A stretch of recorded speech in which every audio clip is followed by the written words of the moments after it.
Hi guys, and welcome to this video on the full moon in Aries that happens on the 17th of October 2024. Thanks for joining me. It's a pleasure to be with you today. The chart you see here, that's a snapshot of the sky at the moment this full moon will take place. So I'm going to analyze this chart, see how the planets interact with each other and how they'll influence you during this period. And then I'll go through each sign of the zodiac from Aries through to Pisces to give you a specific message for your zodiac sign. And with my horoscopes, please watch them in this order: ascendant or rising sign first, then the sun sign, and finally the moon sign. So this full moon in Aries, it's not just any old full moon, it's a supermoon. So it appears as larger than usual and it has a larger than usual influence on you. It's on the 17th of October at 12:26 in the afternoon. I'm based in the UK, so my horoscopes are based on the UK time zone. Please take the time difference into account if you're in North or South America or Asia. But with full moons and new moons, really, it's a gradual process, right? So I'm filming this on the 15th of October. Currently, the moon is waxing. It's getting bigger and bigger and bigger. So you'll feel this from the 16th, 17th, and even the 18th of October. So with a full moon, the sun and the moon are opposed to each other. They're 180 degrees away from each other. And it's this completion point in the moon's 28-day cycle. In this case, we have the sun at 24 degrees in Libra and the moon at 24 degrees in Aries. So the sun in your natal chart is going to represent your identity, what you're striving towards. It's consciousness, it's happiness, it's control, it's a sense of power, right? And at 24 degrees in Libra, it really enables you to connect. So to connect to other people, friends, family, romantic partnerships, connection to the higher realms, spirituality through things like meditation, but also your imagination and your creativity. So if you're a writer or a performer or an artist or a sculptor, anything like that, you'll be able to connect with what you're trying to do and will be able to create something kind of unique on this day or to have a particular experience, right? Then we also have Juno next to the sun, and Juno is like summertime and ease, and life is comfortable and pleasant. And again, at 24 degrees in Libra, there's an opportunity to have really good moments with other people, or having a good moment working by yourself on a creative project. It's really about things that are easy during this full moon are all those things in life that make me feel like I'm connecting to someone else or something else that makes me feel like I'm part of something bigger, right? The moon then represents your heart, the way you feel, what makes you feel at ease and comfortable, and it's like, this is nice and cozy, I like it. At 24 degrees in Aries, it's really about, I feel comfortable with change, I feel comfortable with new beginnings and making a fresh start. Aries is the first sign in the zodiac, it's a fire sign, it's the sign of the ram, right? So it's at dawn, it says, you know what, I've got this whole day ahead of me. What am I going to do with it? What's most meaningful for me in my life? And what goals am I setting and how am I getting there? So it's really about, I feel like I've been given a purpose. It's my job to kind of discover that and to walk the path that's been laid out for me and to have this unique journey and experience. But what's really interesting about this is that we have Chiron sitting next to it. And Chiron is an asteroid, right? And it's known as the wounded healer. So Chiron, when I'm looking at it in a natal chart, often represents where the shadow self is trying to get at you and is trying to undermine you or prevent you from accomplishing your goals, your mission, right? And here we've got Chiron next to the moon at 21 degrees in Aries. And I feel in this case it's different because looking at your own disappointments or things that haven't worked out in the past or things that are unhealed that kind of have an influence on your life right now. So for instance, you know, I was rejected as a child and now 20 years later as an adult, I still have problems connecting with people. That kind of thing.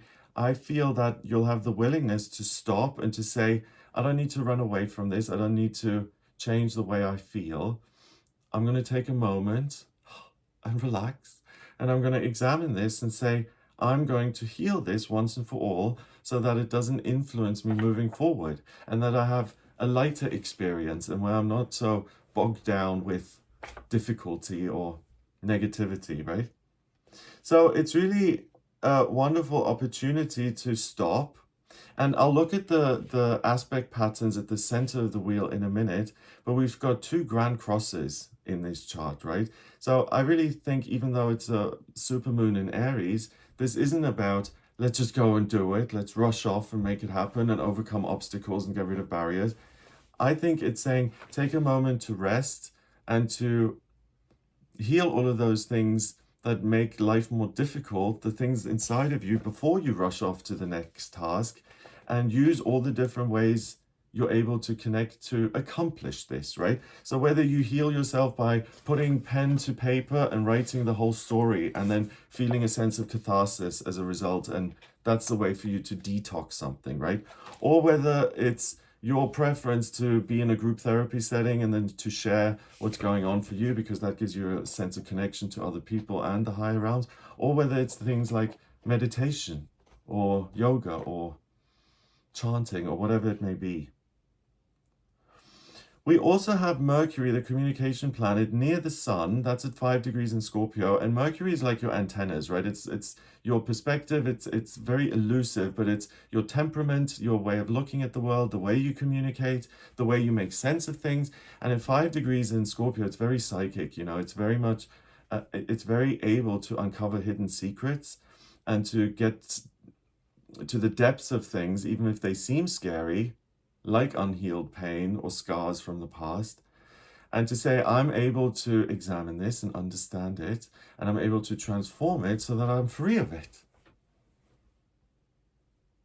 So it's really interesting because it's a very personal process here that says, do you know what? I don't have to be busy all the time. I do have all this energy, but rather than just giving my power away to this thing or that thing, whether it's job or relationship or whatever, I'm going to take a really a moment here just to consider what my priorities are, what the goals are for the future, and how I can only walk certain pathways that are meaningful to me personally. You know, what's also interesting is if you look at the ascendant in this chart, the rising sign is Sagittarius. And Sagittarius is the sign of the centaur, and he's got his bow and arrow, and he's pointing that at something, and then he gallops towards it. So is the centaur, and I'm asking, is the centaur more process-oriented, as in I'm galloping and pointing the arrow, or is he results-oriented, as in that this is the goal, and I'm running towards it? I would say it's both. It's mainly the process, because when we look at the centaur, Sagittarius, it's usually in motion, right? And Pallas sits on top of that ascendant at 12 degrees in Sagittarius, and that's the wisdom. So I really think the wisdom, or the spectacles that you've got on during this supermoon, is my life purpose. And you're zooming out and you're looking at the bigger picture and saying, who am I? What am I doing? Where do I live? What do I do for a job? Who do I love? What creates meaning in my life? What is the purpose of all of this? And then with that opposition of the sun and the moon, connecting then outside of yourself, that's where the meaning is going to come from. And using your intuition and saying, okay, what feels a certain way, what do I want to continue with, and what do I not want to continue with? So really, this is an opportunity to get really clear, to save and conserve your energy, because you're prioritizing and only paying attention to those things that are most important. Can you imagine the centaur, Sagittarius, pointing his bow and arrow and then saying, I'm not really interested in getting there. I just wanted to point it, but I don't want to move my hoofs. It doesn't make much sense. So it's getting clear and then jumping into action and then having that momentum. Okay, so let's look at the other connections that the moon forms. So first of all, it squares Mars at 22 degrees in Cancer, which then squares the sun in Libra. That then squares Pluto at 29 degrees in Capricorn, and that goes back to the moon in Aries via another square. And when you have 4 squares like this connecting to make a big red square, it's known as a grand cross, right? And a grand cross certainly has lots of friction and energy and motivation associated with it. But the problem is that it's so spread out, and the arrow is being pointed at 4 different things, that often the person ends up doing nothing because everything's so important, but you can't prioritize and say this one first, then this one, then this one, then this one, right? So the point with the Grand Cross is always to keep it simple and to get organized and to say, I'm going to do one thing at a time, right? And if the one thing at a time is the key here, then I would say the thing that promises to create most inner healing and removal of emotional scars and negative experience, that ought to be the priority. But again, the first square, Mars at 22 degrees in Cancer, I don't think is such a good combo because Mars rules Aries, right? The first sign of the zodiac, the soldier, the ram that's bulldoze things out of our way. In Cancer, it's forced to use all of its ambition and energy to take care of other people, to provide emotional or physical or spiritual counsel and support. And at 22, that's the master number of the builder. It's this huge responsibility that I need to take care of other people right now, right? So Mars in Cancer, I always think is really frustration in a way. And the question then is, do I heal myself during this supermoon, or do I put other people ahead of me and do I take care of all of their needs? And I think you know that I'm asking a rhetorical question here, because the better thing, the thing that's going to serve you more, is healing yourself. The Mars then, it squares the Sun and Juno in Libra. Okay, so it's the ability to connect, but the question is then, if I connect with someone, does it immediately become my job to take care of them?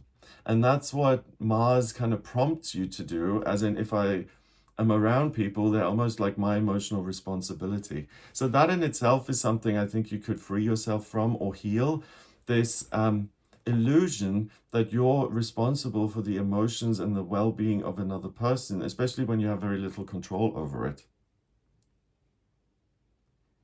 So it's the relationship you have to other people and yourself, and I think the obligations and responsibilities you take on and take for granted, re-examining those may create more freedom, as in I don't need to be there for everyone else but myself. I can be there for myself and other people. So restructuring the kind of relationship that you have, and certainly how you feel where there's duty and obligation and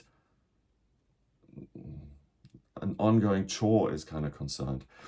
The Sun then, it squares Pluto at 29 degrees in Capricorn. And that's interesting because Pluto this year has retrograded into Capricorn for the last time, right? So it went into Aquarius in January, which I think is a much better fit for Pluto. And I made a video on that. Please have a look at Pluto in Aquarius, because it retrograded back into Capricorn on the 2nd of September, if I remember correctly. But I know for certain that it's going to stay in Capricorn until the 19th of November, right? So this is the last kind of 3-month period where it's in Capricorn. And Pluto is about transformation and change and altering things. It's not about stasis and keeping things the same. That's Saturn, right? And Saturn rules Capricorn. So Pluto, the phoenix rising from the ashes, being in Capricorn is a bad fit because it's about unraveling things that are secure and solid in your life. On the 19th of November, then, it moves into Aquarius again and stays there until January 2044. So the next, what? 20 years? Yeah, the next 20 years are very much under this Pluto and Aquarius umbrella. So with it now, for the final time, being in Capricorn at 29 degrees, 2 9 is 11, that's the master number of service, there's this unpleasant, but still an opportunity to pull away structures in your life that govern the way you show up every day. And it's the same thing as the moon and Chiron, as in heal these things before you rush off, because now is an opportunity to unravel. And not unravel in the sense I'm losing it, unravel in the sense of, if I've had lots of bad experiences and if I have certain preconceived notions that make my life more rigid and difficult, I'm able to unravel those and create more freedom for myself. So what outdated beliefs need to go? Where do you complicate things where it doesn't really need to be so complicated, probably because of a bad experience in the past? And do you want to continue looking at things the way they are, or are you willing to change? And again, I think the willingness to change isn't just there, it's something that you're excited about and that motivates you. So Pluto then goes back to the moon, and that's the first big Grand Cross, right? So the Grand Cross, this first one is, do I take care of myself or other people? And I think, I mean, you may think this is a cop-out, but if you don't take care of yourself, you can't take care of anyone else. So you have to be on that list of people who you support, yourself at least be on there, right? Then we have, if I saw this correctly earlier, I thought we had another Grand Cross. I'm just going to have to look closely here. Wait, let me look at some of the other things first, and then I'll go back into the middle. We've got the North Node at 5 degrees in Aries. The North Node in a natal chart really shows where you're going on a spiritual level. What the journey is all about, what you want to accomplish in this lifetime, right? And in this chart, the whole point of this full moon is to give you a greater sense of freedom, that you can move forward without so much baggage and things bogging you down, and the whole process becomes more joyous and seems simpler. The strongest element during this full moon, the strongest element is water, again the ability to connect in all those different ways, and it's followed by air and then fire. Air is ideas, perspective, and fire is the purpose, is passion in life. So it's lightening the load by the feeling side of things, the water, that allows the air and the fire to come in. Neptune is at 27 degrees in Pisces, and Neptune is the outer planet of dreams, and it's the higher octave of Venus, the planet of love and beauty and creativity. At 27 degrees in Pisces, to me, that's the archetype of the hermit. As in, I want to, again, look at the bigger perspective of my life, and I want to move forward in a way which is freeing and purposeful, and I don't waste my time. Saturn at 13 degrees in Pisces is really certainty as far as spiritual principles are concerned. So this connection certainly is there, and you're not going to struggle to kind of get this sense that I'm linked up with something bigger, and that then gives me this greater perspective on my own life experience. So what you want to get rid of, what no longer serves you, what slows you down, what makes you, chronically dissatisfied or whatever it may be, it's time to no longer tolerate those things, but instead to unravel them or let them unravel for you, and to embrace change and to say, I know in my heart that things are going to be and can be better than this. Let's look at some of the other connections then. The moon quincunxes Vesta at 25 degrees in Virgo. And that is, I feel a sense of joy through order and having a feeling like I'm well grounded in my own perceptions of myself and the world, and that things make sense. So it's an opportunity to get emotionally organized, I would say. And again, you're not going to be frightened off by anything that's difficult to look at. If you've gone to therapy or you've got some sort of personal trauma or something that you carry around with you, often just addressing it or going into it with a therapist or doing some sort of technique on your own, it can be so off-putting that it's put away forever and it never gets looked at.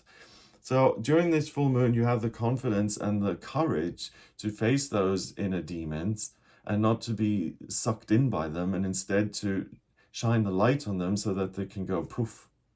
And you may think that sounds like it's too good to be true, but I think we all do that on a day-to-day level. We choose sometimes what we're going to focus on and what we're going to feel, rather than just my feelings dictate the way that the whole day is going to be. I mean, no one would ever get anything done if that was the case. So tidying up on an emotional level internally so that you don't need to manage it as much or tidy as much in the future. And then we have that opposition via the sun. I mentioned that. We have a trine between the Chiron and the moon in Aries, and the ascendant in Sagittarius with Pallas sitting on it. Yeah, so it's that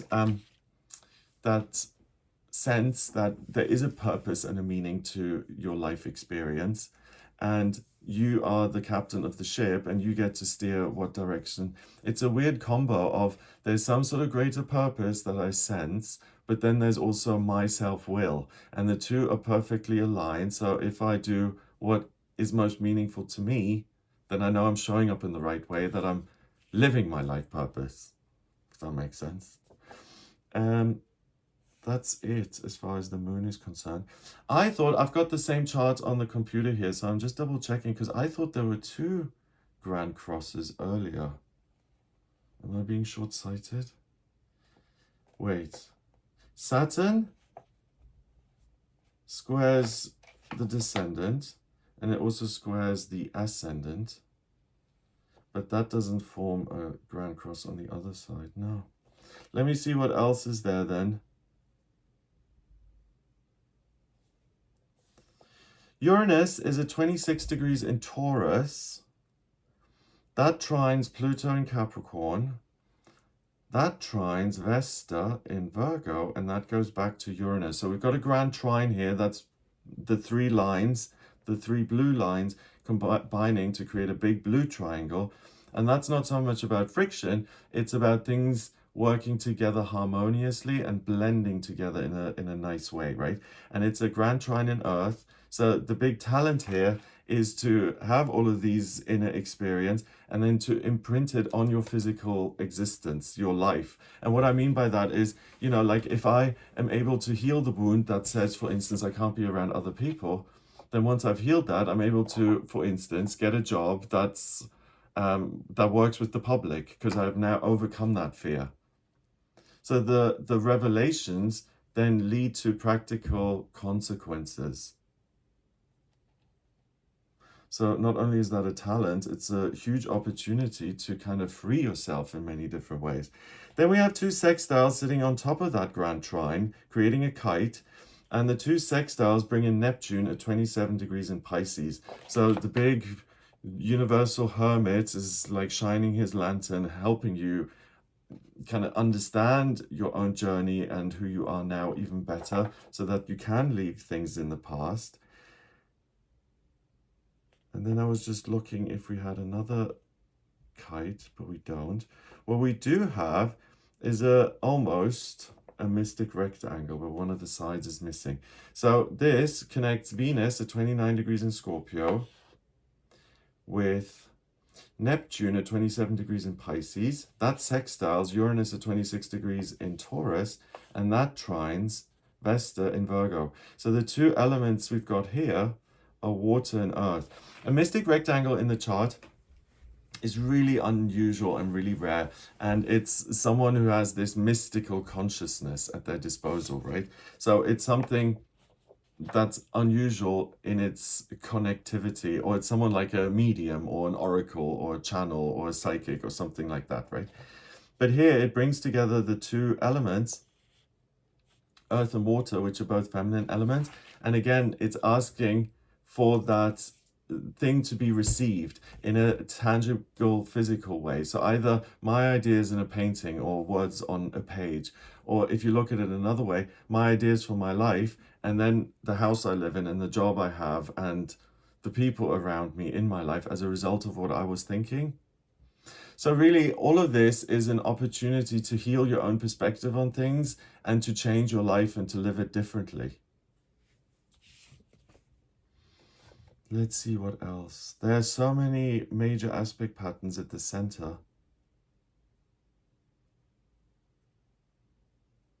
Venus at 29 degrees in Scorpio, that's interesting because Venus is love and creativity and giving birth to something, giving life to things.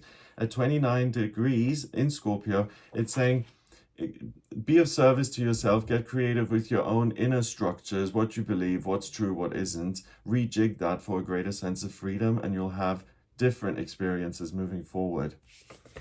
Jupiter is at 21 degrees in Gemini. Jupiter is the lucky planet of success and growth and good fortune.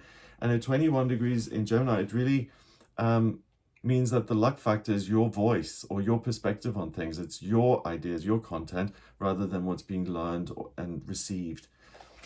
So think of you as the hammer and the world and your life as the metal thing that's being hit and molded into a weapon or a cup or whatever it may be, or a piece of armor.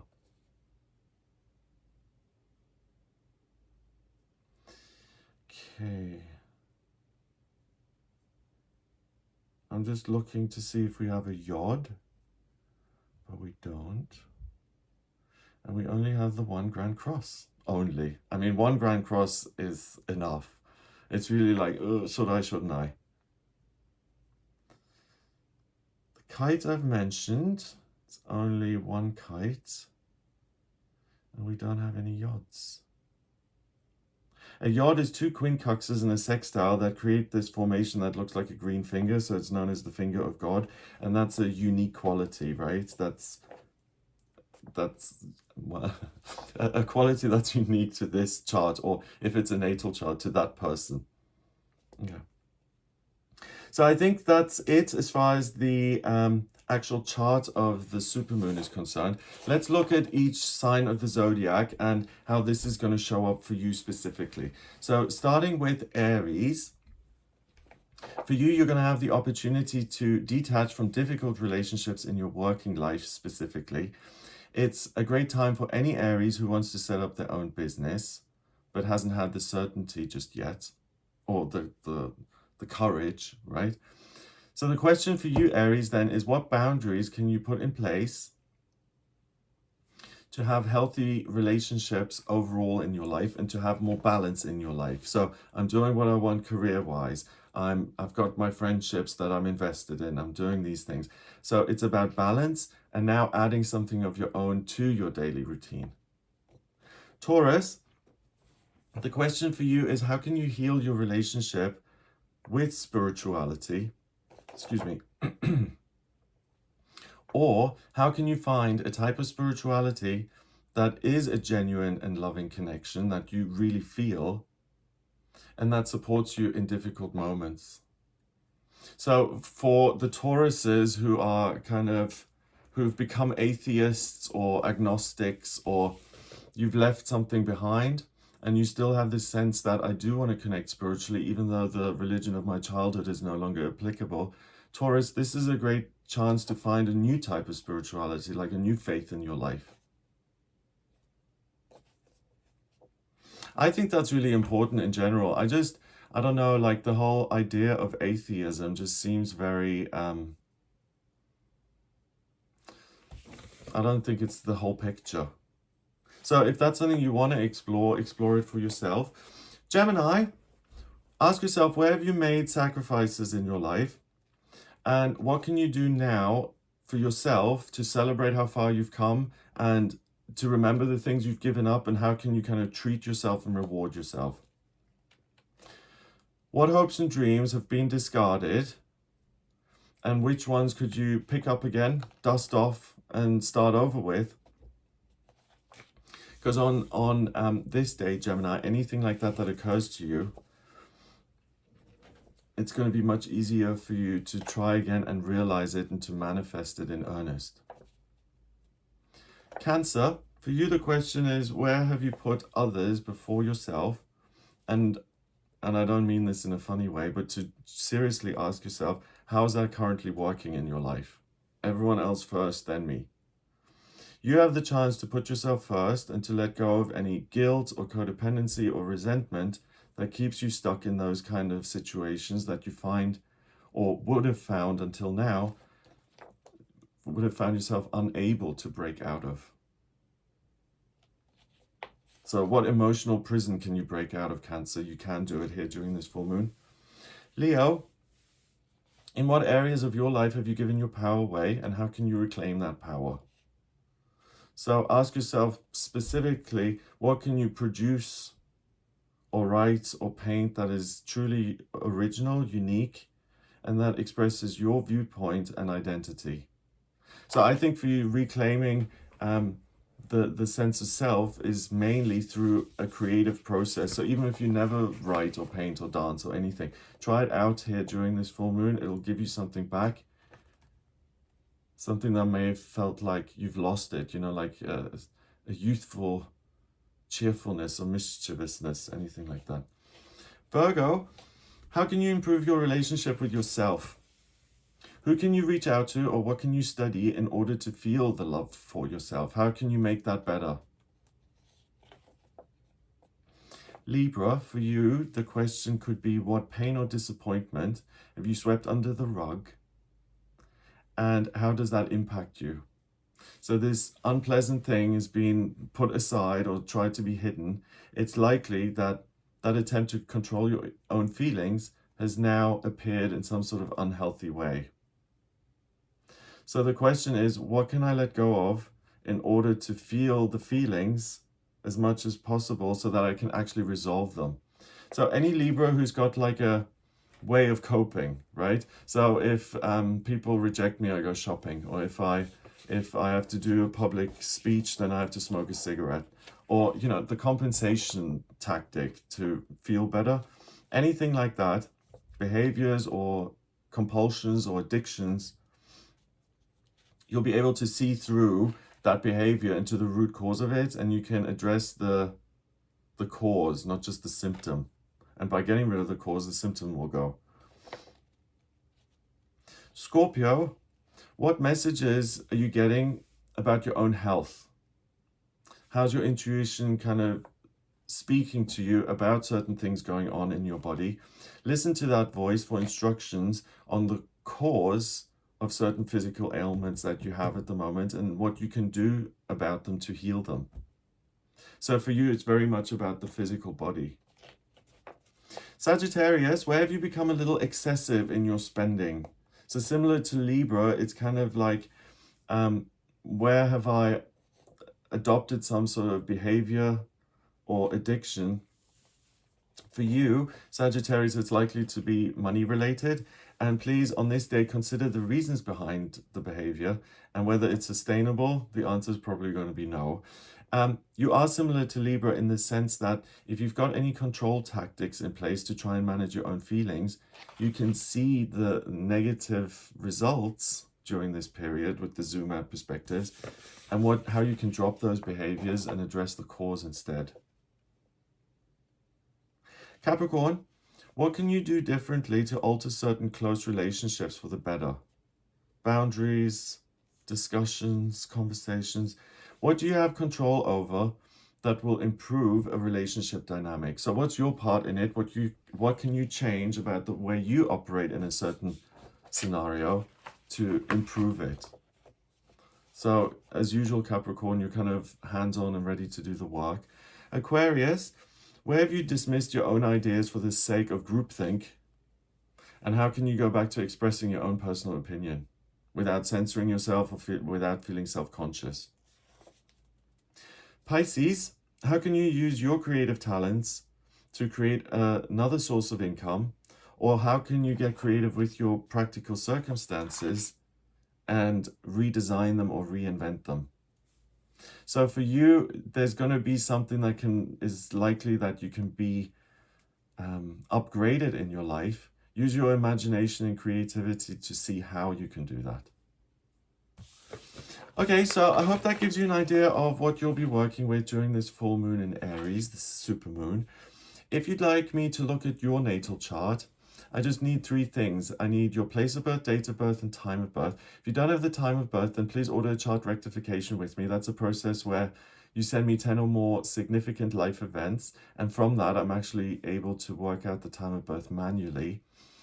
So in my personal readings, I will draw up your natal chart. I also look at your progress chart and your transits to see what's coming up in future. And I look at the astrocartography if there's any question around location or moving. So, you know, if you want to see where the planets support you in your own kind of temperament, your own personality, if you want to see when you're supported in taking certain actions like love or moving or changing job, if you have any questions at all, please do get in touch with me via my website for a personal reading. It's gregoryscott.com. When you get to the website, just click on the button on the front page that says book your reading. It'll take you to that section where you can pick different ones. I also use numerology, the tarot, and my intuition in my personal readings. So again, if you have any questions, please do get in touch. I hope this has given you an idea of this full moon in Aries. I'm working on the monthly horoscopes for November at the moment, so those should be out soon. So watch this space.